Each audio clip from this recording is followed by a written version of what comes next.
வணக்கம். விரிந்த பார்வையின் இன்றைய காலை நேர செய்திச் சுருக்கம் வாசிப்பவர் சூர்யா தேவி. கடந்த சில நாட்களுக்கு முன்னர் நெல்லையில் கொடூரமாக வெட்டி படுகொலை செய்யப்பட்ட தீபக் ராஜாவின் இறுதி ஊர்வலத்தில் ஏராளமான இளைஞர்கள் கலந்து கொண்டனர். இந்நிலையில் இறுதி ஊர்வலத்தில் கலந்து கொண்ட இளைஞர்களை அடையாளம் கண்டு காவல்துறையினர் கைது செய்து வருவதாகவும் அவர்களை விடுதலை செய்ய வேண்டும் என நாம் தமிழர் கட்சி ஒருங்கிணைப்பாளர் சீமான் வலியுறுத்தியுள்ளார். தமிழகத்தில் விழுப்புரம் மாவட்டம் விக்கிரவாண்டி இடைத்தேர்தலில் பிரச்சாரம் ஓய்வு பெற்றுள்ளது. நாளைய தினம் 10ஆம் தேதி புதன்கிழமை வாக்குப்பதிவு நடைபெறவுள்ளது. இதனை அடுத்து பாதுகாப்பு ஏற்பாடுகள் தீவிரப்படுத்தப்பட்டுள்ளன. பதற்றமான வாக்குச்சாவடிகளில் கண்காணிப்பு கேமராக்கள் பொருத்தப்பட்டுள்ளன. நேர்மையாகவும் பாதுகாப்பாகவும் தேர்தலை நடத்த தேர்தல் ஆணையம் அனைத்து ஏற்பாடுகளையும் முன்னாள் காவல் ஆணையர் சந்தீப் ராய் ரத்தோர் உடனடியாக விடுவிக்கப்பட்டதாக அறிவிக்கப்பட்ட 2 மணி நேரத்தில் அருண் IPS பொறுப்பேற்றுக் கொண்டார்.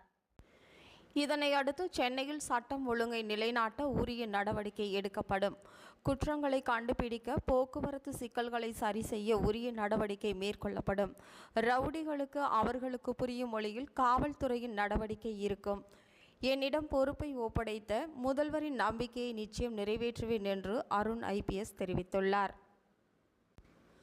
பகுஜன் சமாஜ் கட்சி தலைவர் ராம்ஸ்ட்ராங் கொல்லப்பட்ட சம்பவத்தில் தென் மாவட்ட கூலி படையினருக்கு தொடர்பு உள்ளதா என்ற கோணத்திலும் போலீசார் விசாரணை செய்து வருகின்றனர்.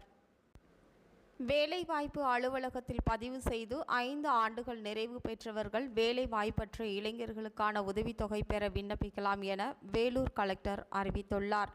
இந்த திட்டத்தின்படி 1000 ரூபாய் வரை உதவித்தொகை வழங்கப்படுகிறது. சட்டவிரோத பணப்பரிமாற்ற வழக்கில் வங்கி ஆவணங்களை வழங்க கோரி முன்னாள் அமைச்சர் செந்தில் பாலாஜி தாக்கல் செய்த மனு தள்ளுபடி செய்யப்பட்டது.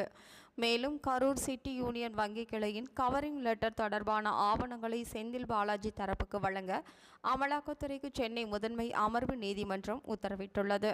இத்துடன் இன்றைய செய்திச் சுருக்கம்